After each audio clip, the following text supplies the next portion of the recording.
এটা হচ্ছে চিকেন সমোসার কিমা, খুবই স্বাদ খেতে।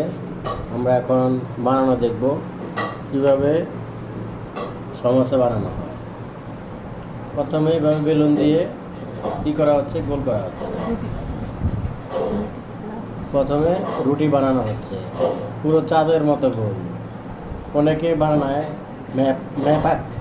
ম্যাপ আকৃতির হয়, কিন্তু এটা ম্যাপ আকৃতির হয় নাই, পুরো গোল চাঁদ।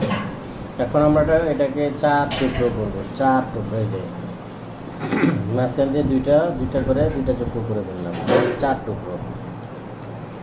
তারপর এটাকে পানের মতো আকৃতি করব। যে কথা সেই কাজ। এখন পানের আকৃতি তৈরি করা হয়ে যাচ্ছে। পানের আকৃতি খুবই ভালো লাগতেছে। এখন আমরা এই চিকেনটা ঢুকিয়ে দিব, সুন্দরভাবে বসিয়ে দিচ্ছি।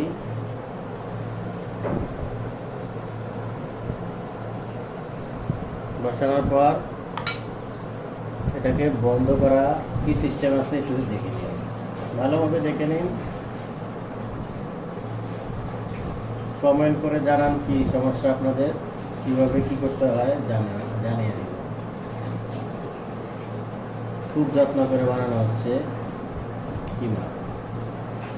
এটা কিন্তু ঝাল কিমা, একটু ঝাল দেওয়া হয়েছে, খুবই ভালো লাগবে। বাস হয়ে গেল কিমা। তারপর আমরা তেলে ভাজবো। তেলে ভাজার পর খাওয়া শুরু করব। খাওয়া শুরু করার আগে মেসেজ দিন, দাওয়াত রইল। খুবই সুন্দর। এই যেগুলো একটা একটা করে বানানো হয়ে গেছে, বাস খুবই সুন্দর।